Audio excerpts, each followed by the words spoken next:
Well, welcome to the 700 Club, and thanks for joining us. Well, frustrated Americans just want to get back to work, and many of them are doing just that, even though it means defying stay-at-home orders. As more and more states move to reopen, they're weighing the risk to people's lives with the risk to their livelihoods.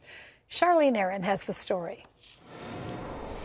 In some states, people are back on the job, even in defiance of state orders. It's a growing move as some Americans argue the government has overstepped its bounds. 77-year-old Michigan barber Carl Mohnke has become a symbol of resistance for many people after defying Governor Gretchen Whitmer's lockdown orders, considered by many in his state to be too restrictive. In business for 60 years, he won a court victory Monday in his fight to stay open. Supporters cheered Mohnke outside his shop during a press conference after a judge denied the state's request to sign a temporary restraining order against the barber and granted him a hearing. 1 week ago today, I made a decision that I was going to open my barber shop. There's an old serenity prayer. That serenity prayer says, God, grant me the serenity to accept the things I cannot change, the courage to change the things I can, and the wisdom to know the difference. And I took the courage part of that. Mohnke reopened his shop on May 4th, violating the governor's executive order for non-essential businesses to remain closed, and was given a cease and desist order. You know, I had gone 6 weeks without a paycheck, with no money coming in. I've always worked. I've never looked for handouts. I don't even know what they are. I had somebody call me and say, well, why didn't you get on food stamps? Well, you know, I don't want food stamps. I want to work. Mohnke says he's never seen anything like the government regulations during the COVID-19 pandemic. I've gone through 14 different administrations, and I've never seen anything like this at all. Mohnke isn't alone in Michigan. A county sheriff says his office won't enforce Governor Whitmer's stay-at-home order intended to stop the spread of the coronavirus because the state legislature didn't approve her extension. And across the country, Americans are going back to work, often despite stay-at-home orders. In Texas, a Dallas salon owner continues to get support from the state's top Republicans after being released from jail last week. Shelley Luther was fined and sentenced to 7 days in jail for violating an order to shut her business during the COVID-19 outbreak. Senator Ted Cruz recently sat down for a trim at Luther's Salon a la Mode. In Pennsylvania, some are also moving ahead regardless of the governor's plans.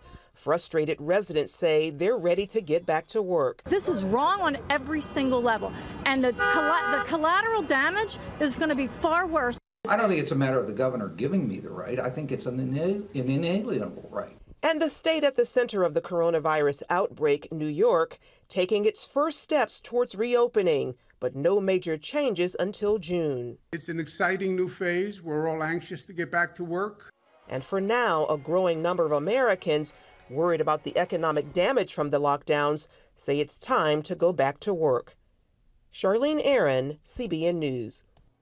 Well, the pandemic is going to make some very interesting law, but it's also making some very interesting cultural trends. I never thought there would be a black market in hairdressers. You know, who's going to people's homes, and you know that being distributed. If you want your hair done at home, here's how you can get it to happen. I think a lot of people are supporting Carl in his efforts. He's just trying to get a paycheck. He's just trying to get some work. He doesn't want to go on government assistance. He wants to do it on his own. But here's what's going to happen. The courts are going to finally grapple with, in a pandemic, in this kind of environment, what are the limits of the government? Can the government truly take your business without due process? What does the government have to show on a case-by-case basis? That gets us into a whole list of government lawsuits in order to enforce these kinds of rules. And then you get into the Constitution. One of the rights we rarely hear about, and it's in the First Amendment, is the right to assembly. And that is going to be tested in these COVID-19 days. What is our right as citizens to assemble, and in what context can we assemble? Those are going to be very interesting cases, and we'll keep you posted on all the news.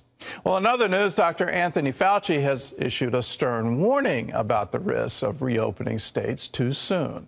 John Jessup has that story from our CBN News Bureau in Washington. John? Thanks, Gordon. Dr. Fauci testifies at a Senate hearing today, but he and other top health officials will be there by video link, going into self-quarantine after a White House staffer tested positive for the virus. Fauci laid out some key points in a statement to the New York Times, again saying officials should stick to the federal guidelines for gradually reopening, and that if we skip over the checkpoints in the guidelines, then we risk the danger of multiple outbreaks throughout the country, adding that it would result in needless suffering and death. Today's hearing comes as the coronavirus death count has now passed 80,000. Well, another major battle coming this week here in Washington. Senate Republicans are giving the thumbs down to an upcoming plan by House Democrats for a massive new coronavirus relief bill. It aims at helping the economy hit hard by virus lockdowns and includes financial aid for state and local governments, assistance for mortgage and rent, more cash payments to Americans, help for the post office, and more. The cost is expected to run into the trillions of dollars again. One Republican senator called it a fairy tale, a liberal wish list. Well, who should decide who gets to teach or preach a religion's doctrines, the faith institution or the government? That question went before the Supreme Court Monday. The case involves the firing of a fifth-grade teacher by a California Catholic school. She wants the government to be the final judge. The school insists the government should have no say in the matter at all. Paul Strand brings us that story. Courts have already ruled that religious bodies alone have the power to decide about the hiring and firing of clergy. In this case, the school, Our Lady of Guadalupe, argues religious teachers also minister, so the government should be kept away from their hiring and firing. The doctrine is a ministerial exception, and the question is, does it apply to who teaches religion at religious schools? Beckett attorney Eric Rosbach argued the point to the justices not in the chamber, but over the phone. Their job, number one, and their overriding commitment was to teach these kids to become Catholic and to believe in the Catholic faith. One objection from Justice Ruth Bader Ginsburg was that religious employers would get away without having to follow important laws. The breadth of the exemption is staggering. That is, these people are exempt from all anti-discrimination laws. The school's argument would strip more than 300,000 lay teachers in religious schools across the country of basic employment law protections. The school's attorney argued government should not be allowed to interfere with those who minister faith. The school's defenders pointed out in a brief to the court how the laid-off teacher in this case was like a minister. She taught daily religion classes covering core Catholic doctrine, the sacraments, and how to read the Bible. She led daily and spontaneous prayers with and for her students. You're teaching them religion more than they get to spend time with the parish priest. You're a minister of the faith. Firm urges all religious believers to be concerned about the fate of the ministerial exception.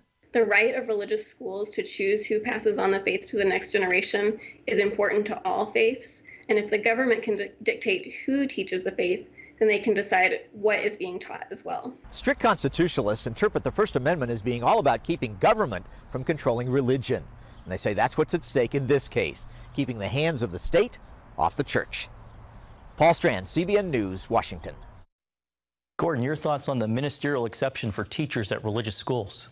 Well, I'm in favor of it. I think there is a free exercise of religion clause in our Constitution and the Bill of Rights. And so under that free exercise, the denomination, the church, has the ability to freely exercise this. But here are some of the facts that may change your opinion on it. What's being alleged by the teacher is she was fired based on age discrimination. And the response back, we don't know the real reason or what's going on. The school is saying, we don't have to give you a reason. You're a minister and we're making a decision. That's just the way it is. And so now we're in the Supreme Court without full facts. We'll see where it goes. I know where Justice Ginsburg is going to vote, but we'll see what the majority does.